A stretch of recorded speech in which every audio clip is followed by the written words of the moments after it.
Hi folks, it's Mr. Martin, and I want to talk about social commentary in art through an examination of George Tooker's 1956 painting, Government Bureau. To get a couple of things out of the way, Tooker was born in 1920 and died in 2011.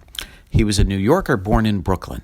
He attended the prestigious Art Students League of New York from 1943 to 1945. He was greatly influenced by his studies of all kinds of art through the ages and was particularly interested in Renaissance egg tempera painting, a method of painting which he adopted. Egg tempera is an extremely challenging medium that requires artists to work quickly and get things right the first time. It is extremely difficult to fix mistakes in egg tempera, and so it demands an especially meticulous artist. Painting in the New York area throughout the 40s and 50s, Tooker moved to Vermont in 1960. During this period of his life, he was involved with the civil rights movement, even marching in Selma, Alabama.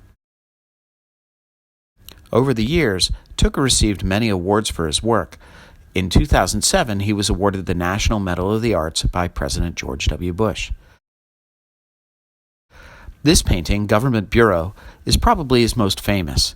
It is in the collection of the Metropolitan Museum of Art in New York City. It is painted in egg tempera and is about 19 5/8 inches tall and 25 5/8 inches wide. The work is stylistically typical of Tooker's political or social work. It is painted realistically, but because of its somber, dull color scheme and the composition in which no one's face is fully visible, the painting appears dreamlike, even nightmare-like. So what is this all about, anyway? Well, you're going to have to get used to the idea that you will never really know. Artists paint what they paint, and that is all the explanation you're likely to get from them. As the musician Elvis Costello once said, "If I could tell you what it meant in other words, I'd have written another song, wouldn't I?" So we'll just have to be content with the idea that all we can do is interpret the meaning of the work.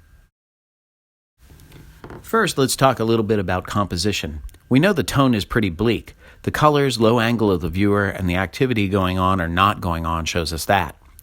Tooker was an expert at manipulating the viewer's feelings through composition, and this painting is a masterwork in that regard. Note the low angle of view. This makes one feel powerless. The room is neither dark nor light, but the light we do see has an unhealthy yellowish cast. Note that the light makes the white columns and ceiling appear yellow and dirty. One-point perspective is used to give the room great depth, but because of the crowded placement of the figures and the imposing cubicle walls, we can't see where the people are going. Are they going to sign up for benefits? Is it an interview? A soup line? A slaughterhouse? Could this be hell? We can't tell. What we do know is that it's probably unpleasant and definitely unpleasant getting there. As evidence of that, note that the aisles between the cubicles are so narrow that the figures must turn somewhat sideways to get through. Let's talk about the figures. Notice that all of the figures are repeated in exactly the same pose, with the only variation being colors of their clothes, and even those colors are from a very limited dull palette repeated throughout the painting. And how about those faces glimpsed through the holes in the frosted glass?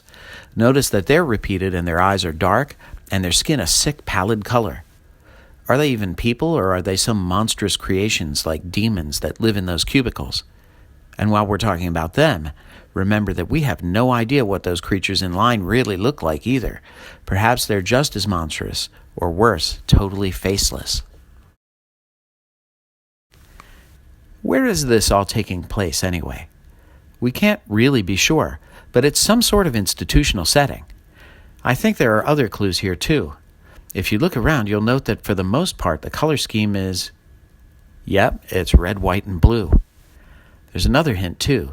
If you look quickly at the fingers and the keyboard machines that are glimpsed through the cubicle glass, you might be surprised to see that they can look, just for a moment, like a draped American flag.